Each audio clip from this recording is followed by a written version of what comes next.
All right, how's it going, everybody? So, yeah, I'm fucking sick of this shit. I don't know about you guys, but I'm getting fucking tired of this. It's been 6 years since Epstein died.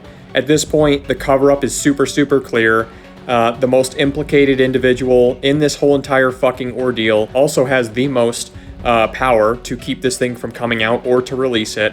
It's just become so obvious to me at this point what is happening, and I'm just getting exhausted with it, honestly. I've been doing research for probably 4 months now on this subject specifically, and I'm tired of it. This is not what I like to do. I don't like doing this. I'm doing this because I want to understand why the fuck our country is going down the toilet. And now I understand why, and I'm just tired of it. I'm tired of these little, feed drip releases that we're getting that contain, like, just enough interesting stuff to keep people satiated for, a month or two, and then we just get strung along until the fucking end of time. And we never get anything, and our country just goes down the fucking toilet. I'm getting tired of it. So, the first thing I want to say here, kind of like in this intro of the video that is tangible, is, Trump could have released the files in his first term. Epstein died in August 10th, 2019, and Trump was still our president for another, 16 months. Okay, so he could have done it then, and he didn't. And that should have been the first sign that told everybody, okay, this guy's probably involved too. And I just think it's so interesting when you look at one of his most recent statement about this whole thing, where he's sympathizing with people like Clinton and everybody else that's as he put it, getting caught up in this thing. I mean, look at this. This is what he said. I don't like the pictures of Bill Clinton being shown. I don't like the pictures of other people being shown. I think it's a terrible thing. I think Bill Clinton's a big boy. He can handle it, but you probably have pictures being exposed of other people that innocently met Jeffrey Epstein many years ago, and they're highly respected bankers and lawyers and others.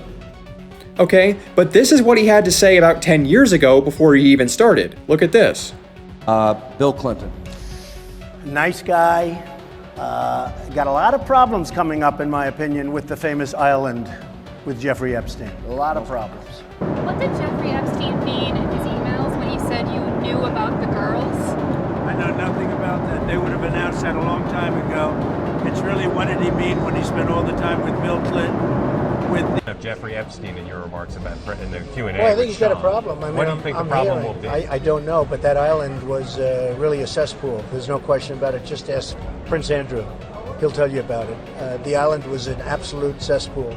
So, the Clintons are friends, and he's of been yours, there right? for many times. The Clintons are friends. Well, I can't say friends, but I know you're friendly. What's going on here? He's jokingly saying hey, they're gonna have such big problems soon with Jeffrey Epstein's island. And now what's so funny to me is he's taken the opposite stance completely. He's now sympathizing with them, oh, this is terrible. Why is it terrible, Donald Trump? They're pedophiles. We just saw Clinton in a fucking pool or a jacuzzi with a young girl. What is this? And it's no different with Ghislaine Maxwell, right? He's oh, I wish her well. I wish her well. Wouldn't you? Ghislaine Maxwell is in prison, and a lot of people want to know if she's going to turn in powerful people. And I know you've talked in the past about Prince Andrew, and you've criticized Bill Clinton's behavior. I'm wondering, do you feel that she's going to turn in powerful men? How do you see that working out? I don't know. I haven't really been following it too much. I just wish her well, frankly. I've met her numerous times over the years, especially since I lived in Palm Beach, and I guess they lived in Palm Beach. But I wish her well, whatever it is. I don't know the situation with Prince Andrew. Just don't know. Not aware of it. Mr. President, the other day a reporter asked you about Ghislaine Maxwell. You said, quote, I just wish her well, frankly. I've met her numerous times over the years, especially since I lived in Palm Beach, but I wish her well, whatever it is. Mr. President, Ghislaine Maxwell has been arrested on allegations of child sex trafficking. Why would you wish such a person well? First of all, I don't know that, but I do know that she has. She's been arrested for that. Her friend or boyfriend, Epstein, was either killed or committed suicide in jail. She's now in jail. Yeah, I wish her well. I'd wish you well. I'd wish a lot of people well. Good luck. No, I wouldn't. She abused children. She threatened children. Why would I wish her well? I wish she would die. And we're going to get to her later in this video too. I'll make some comments about that, but that is a fucked up situation what's happening there right now. And then I just want to point something else out in this intro where it's look at how many times this fucker has changed his mind on this issue. Aside from just now sympathizing with the people involved, he's now like, he's gone from, let's release the files. Would you declassify the Epstein files? Yeah, I would. All right. I guess I would. But yeah, I'd be inclined to do the Epstein. I'd have no problem with it. Okay, so he's gone from that, and then he's gone to, nobody cares, like in this Truth Social post that he put up, earlier this year. And then he went to, it's a Democrat hoax. Like, the whole thing has been constructed, it's all artificial, and they're just trying to put old Donald Trump down. No, that's not what's happening at this point. You're trying to cover it up. And the funny thing about that whole thing about it being a Democrat hoax, people understand, right, how many Democrats are implicated and linked to this thing too. Using the Epstein case against Trump for them would be like throwing a grenade in a small room to kill your enemy. That would be like the stupidest thing they could do. They would get killed by the blowback, okay? So that's not what's happening here. It's not a Democrat hoax. But what this is a bipartisan cover-up. Joe Biden could have released these files. He never did. Nobody in his administration tried to. So under his administration too, we see the DOJ, the FBI, the BOP, which is the Bureau of Prisons, and both sides of the political aisle under both presidents, nobody is trying to push this thing forward. All the drive for this issue and the release of these files is coming from the public right now. And it's so extreme that they're actually having to capitulate to our demands, which is a good thing. But I want to show you guys this real quick. This is an email between the FBI and an assistant district attorney in Florida back in 2020. And this attorney is saying, like, my God, there is one folder in here, just one folder from one of Epstein's properties in New York City that has over 600,000 items in it. Holy fucking shit. And then we find out just like 2 days ago, as of the time I'm recording this, that there's actually like 1 million files that they haven't released, that they supposedly just found. And I'm telling you right now, they didn't just find them. We all know they didn't just find them. What's happening is that they're lying to our faces because they need more time to redact it. Despite the fact that they're using like 1,000 FBI agents to do this and spending millions of taxpayer dollars to put these little black boxes over things that they're not supposed to, and which is illegal, by the way, they still can't redact everything in time. And yes, it is fucking illegal what they're doing.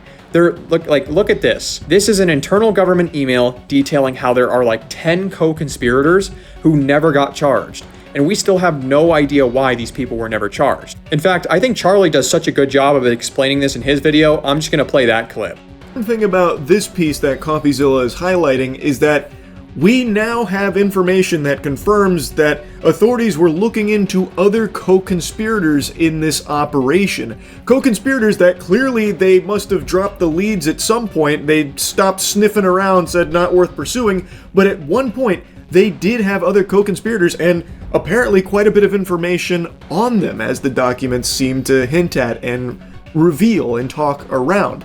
So what the fuck happened, and why are they now pretending that there aren't co-conspirators when we now have hard proof that there was, and that they were pursuing for however brief a time? And additionally, some of the details on this are revealed later, because we see this subject line, it says co-conspirators at the top, and it says blank does not need to head out. We made contact with blank last night in New York City. Blank last night in New York. Contact was made with blank, blank, and blank. By the way, I love how these potential co-conspirators are people who are being blacked out. Like, why? I thought the whole point of this was you couldn't redact people for personal information reasons or for public embarrassment. You could only redact on the basis of it being a victim, and I'm not sure how these people could possibly be victims here. Epstein Files Transparency Act prohibits redactions, quote, on the basis of embarrassment, reputational harm, or political sensitivity. Has anything been redacted on that basis? Absolutely, positively not. Okay, so they're breaking the law, and it's not even just people, okay? Like, you see this kind of stuff, they redact tons of people's names. But I even found this. This is a seizure list from a search warrant that they served back in 2007 or 2006 at Epstein's Florida property. They're even redacting items that they've found at his properties. They're even redacting shit they pulled out of the trash. This is so illegal, because here's what the law actually says. Here is the synopsis of the law. 1, it requires them to release all unclassified records, documents, and communications and investigative materials in the DOJ's possession. They haven't done that, so they're breaking the law. 2, it only permits them to withhold certain information, such as the personal information of victims and materials that would jeopardize an active federal investigation. There is no active federal investigation. Remember? That's what Kash Patel just said. He just said there were no credible leads and no evidence to go off of. Who, if anyone, did Epstein traffic these young women to besides himself? Himself. There is no credible information. None. If there were, I would bring the case yesterday that he trafficked to other individuals. And what we are seeing is that much more information is being redacted than that to which pertains to the personal information of victims. So they are literally breaking 2 clauses in this law. They're breaking multiple laws. And then thirdly, this is coming up in about a week, so I want you guys to pay attention to this as well. Every single redaction that they make in every single file needs a summary of why that was redacted. It needs to be explained. And you look at the way that they're struggling just to get this stuff out in the form that it is and it's redacted. You think they're actually going through and having these FBI agents that they're paying millions of our taxpayer dollars? You think they're actually getting them to provide a summary of why that is? I highly doubt it, because any summary, it has to explain it in terms of personal information for victims and or material that would jeopardize an active federal investigation. And 99.99% of all these redactions that we're seeing do not fit either of those reasons. So no, they're going to be breaking law number 3 or clause number 3 within this law. They're just breaking the law at this point, everybody. The Trump administration, the DOJ, the FBI, they're all breaking the law. And if you and I were doing that, you know we'd be put in a fucking box, right? They'd send us to prison, but not them. They can apparently molest kids. This is going into arms trafficking as well, you know, mass death and pedophilia, and they're covering it up, and they're spending millions of our dollars to do it, everybody. They're spending millions of our dollars to lie back to our faces. They're using our money to deceive us, and they're doing some of the worst shit imaginable with our money in the first place. Where the fuck does this end? Okay? Where the fuck does this end? And then I'll show you this too, because here's what it actually looks like when this stuff kind of starts getting brought up at the highest level. Let me play you a clip between Dick Durbin and Pam Bondi real quick. So who gave the order to flag records related to President Trump? To flag records for President Trump? To flag any records which included his name. I'm not going to discuss anything about that with you, Senator. Eventually, you're going to have to answer for your conduct in this. And you won't do it today, but eventually you will. So that is government problem solving. That is what we can expect going forward on this issue, is just a back and forth where 2 people who both have different roles in this cover-up, who both can do different things in their different positions, are both not doing anything to help this investigation, to help the truth come out, and are yelling at each other saying, well, you could do this, well, you could do that. Well, they're both right. They both could be doing more, and they're not. And it's not like a hard thing to do. This would be very easy for them. Right after this hearing, back in like whatever this was, September, they could just go fucking do what they should do, and they're not. And then I think Pam Bondi said a really good thing here. She's very correct about this. You know, Senator Durbin, I find it very interesting that you refused repeated Republican requests to release the Epstein flight logs in 2023 and 2024. You fought that. Did you take money from Reid Hoffman, campaign donations? Yeah, you know, Pam Bondi's a lying piece of shit to me at this point, but she's right. Dick Durbin absolutely did block an amendment to a bill that would have done this exact same thing that he is now yelling at Pam Bondi for not doing. It's lunacy, guys. It's fucking insane. And then you look at these Senate hearings too. This costs us money too. These Senate hearings are probably extremely expensive. You have all kinds of people in there with government salaries that are wasting their fucking time on this bullshit. So just think about that the next time you're paying your taxes, like in April or whatever. Think about how a bunch of retarded, degenerate, criminal scumbag assholes are taking your money so that they can lie to your face and protect a bunch of other pedophile arms traffickers.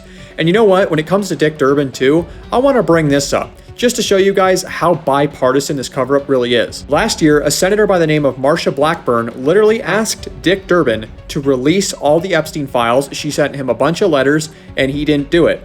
And then, you know what happened? Marsha Blackburn this year voted to table Chuck Schumer's motion to release the Epstein files. Because Marsha Blackburn was proposing an amendment to a bill that would release all the Epstein files. And then in 2025, this year, she literally does the same thing that Dick Durbin did to her the previous year, and she voted no. She voted in favor of tabling the motion, which basically means to set it aside and not do it, which means basically she blocked it, okay? She blocked the same motion that she wanted the previous year. This is how fucked up it is, okay? This is how fucked up it is. These people, that all they want to do is seem like they're doing the right thing, and then when the time actually comes down to it, they fall in line, they toe the line, and they don't get justice for anybody, especially the victims and also the American taxpayers who are paying for all of this shit. I mean, you know, every document that we have from this Epstein ordeal probably took somebody like 3 or 4 hours to create. Aside from maybe some of the correspondence emails, but you look at like all the pictures and the photographs, we are paying somebody with a camera to go there, to take the photos, to do write-ups, and to maintain the chain of custody, and that is very expensive. And now we're being told we don't get to see any of it, despite the fact that it is law to bring it out into the public domain in a, respectable and searchable format on the internet, and we're not getting it. I'm telling you 100% this is a planned, strategic cover-up, and everyone is involved. Let's go through this real quick too. I actually put this together just to show you guys and give you a little bit of perspective of how fucked up this is even more. This is a calendar that I put together that kind of shows you how the cover-up's been going this year. On February 21st, we have the Pam Bondi client list comment, where Pam Bondi's like, oh yeah, guys, the client list is on my desk. About a week later, we have her little phase 1 release, okay? So she was riding off the back of the hype that she had gotten from that interview with Fox News where she said she had the client list, and she came out with these stupid binders, a whole thing. It was just a big fucking farce, big show. Nothing resulted of it, and that was planned, okay? Then nothing happened for March, April, May, and June until finally a reporter with I forget who asks Pam Bondi straight up at a press conference, what happened to the client list, Pam Bondi? Where is it? Haven't you seen anything? And, Trump went into this whole thing like, nobody cares, what the hell? We have flooding, we have Mexicans, we have all this stuff going on. Nobody cares about Jeffrey Epstein, which pissed everybody off. So what happened? 3 days later, Ro Khanna creates the single-issue Epstein bill. And that really pissed off Trump, apparently, because the next day on the 16th, he released a Truth Social post in which he's like, oh, this is a Democrat hoax. Okay, which it's not. And then after Trump called it a hoax, that's when Tim Macy joined Ro Khanna, and they actually started getting petition signatures so that they could force a vote, because fucking Mike Johnson and other House leadership didn't want to vote on it because they didn't want it to be released. But what happened then? Well, we have an early adjournment. The House adjournment began on the 25th of July, and it was actually a day early because these two, Ro Khanna and Thomas Macy, were actually looking like they might get enough signatures to force this vote. So they took a huge recess, and when they came back, all of the momentum for petition signatures had magically stopped. Nobody was signing it. That is until Arizona Representative Adelita Grijalva was elected on the 23rd of September, which kind of threw a wrench into things. The interesting thing about that is that normally these representatives, even in special elections, are sworn in by House leadership within 1 to 2 days. But was that the case with Adelita? Nope. She wasn't sworn in for a week until the government shutdown began. And then, even once the government shutdown began, they still didn't swear her in, which is normal to do, by the way, during a government shutdown, because, these representatives have other functions at their state level that they can engage in while the government is shut down. It's not like they just go home and hang up their hat and wait for things to reopen. She absolutely could have been doing stuff, and that's why the state of Arizona actually got the ball rolling on a lawsuit against the House of Representatives to sue them into swearing her in. It's totally fucked up. But anyways, the government shutdown ends on November 12th, and that is the same day that they finally, after 7 weeks, swear in Grijalva. And of course, as she promised, she immediately signs the petition. Her signature is the last one needed. And that's when we see that the Epstein cover-up apparatus finally switches stances a little bit, and they pass this bill in record time. It takes 2 days from November 18th to November 19th. The Senate, the House, Trump, they all pass this bill in record time, and then that's when in December, the Epstein file release deadline is set, is 1 month from that day on the 19th, on December 19th. Okay, so that's it, everybody. And I wanted to point this out because we can see, look how much time all that stuff that's yellow that isn't circled, it's all basically just delay time. This has been a managed and strategically handled issue for them. That's what this is. They are strategically and intentionally handling this like an issue that they don't want reaching the surface of the public domain. But you know what? I'm not even really sure that it matters that much if it does enter the public domain. Because you know what is in the public domain currently that's happening right now? What's happening is Ghislaine Maxwell's princess treatment in her prison facility, wherever the hell that is, where she's literally getting all kinds of stupid benefits like personal catering. She gets to demand what kind of food she wants and when she wants it. She gets puppy time. She gets access to computers. She gets to tell everybody in the prison basically what to do, when they'll use the gym, when she wants to use the gym. She's being treated like a fucking princess in prison instead of rotting like a pedophile should be. And so if that can be happening right now, then what the hell does it matter if really anything else comes out into public domain? That's the most corrupt thing that's probably going on right now. Because if you ask me, that right there is enough to start having people charged with crimes themselves and therefore put in prison themselves. And in all reality, that's exactly what should be happening right now. But of course, it's not happening. And I guess that's really the point of me making this video. What the fuck are we going to do about it? Because at this point, it's very, very clear that nobody in the government is actually going to take care of this issue. This issue of pedophiles and arms traffickers, mass death and molestation, nothing's getting done about it. In fact, these people are being treated better than ever. Because it's obvious at this point that they're all in one big club together where nobody wants to hold each other accountable for anything. So therefore, nothing will ever get done unless we do something about it. And I personally have called my senator at least 5 times, Mark Kelly, about this issue, and I haven't heard anything back. I don't think anybody ever does when they call their senators or their representatives, because I've also called my my representative for my county as well about the Epstein issue. I've been calling and I've never heard anything back. I don't think anybody ever does. I think it's normal that you just call in and nothing ever happens. I don't think anybody ever even listens to it at this point. And it really seems like to me that protesting doesn't do anything either. You go out into the street, you express your anger, you throw some shit at some fucking riot police, and like nothing ever happens. I think the closest we ever came to that in recent history was probably the March on Wall Street, where a whole bunch of people went out there and said, hey, you guys just screwed up our entire financial system, and nobody went to prison for that. Obama should have put them in prison. He didn't. It was his responsibility, but they're all in one big club, guys. So it's never going to change. And then you get these new people that come in and they're very adamant in their convictions. And you see how over time, especially like 4 or 5 years, once they get that second term, they stop doing anything at all for people. And they just start going with the flow. Like they've given up and they've also been corrupted. So at this point, why not just try to enrich themselves? It's actually more of the system than the people in there. If we just keep putting new people in there, it's going to be hard. It'll probably be better if we just voted new people in, but it's going to be very hard to actually keep that system going unless we change the system fundamentally, which is what I'm talking about is like the policy, right? It's what's allowed to happen, why it's allowed to happen, and who gets to benefit from it.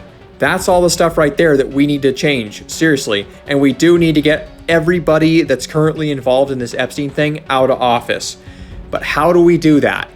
I don't really know. I could think of a couple ways that we could get these people out of office.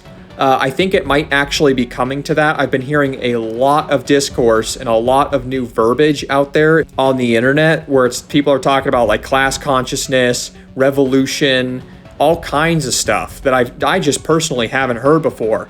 And it's getting to the point where I'm so worried about the direction of our country that I think maybe some of that actually may be necessary, because it actually doesn't seem like we as people have a way to change what's happening. When our calls go unanswered and our protests are basically just suppressed, there's nothing else we can do. It just starts boiling down to one option. And that option may unfortunately be to revolt against the government using force. So as we move forward into 2026, maybe just keep that one in the back of your mind, because I can guarantee you think things are bad now. You look at what these people do behind the scenes that they try to keep you from knowing about, it is going to get worse than you could possibly fucking imagine. And I will leave it there. Have a great day, and I'll see you in the next video.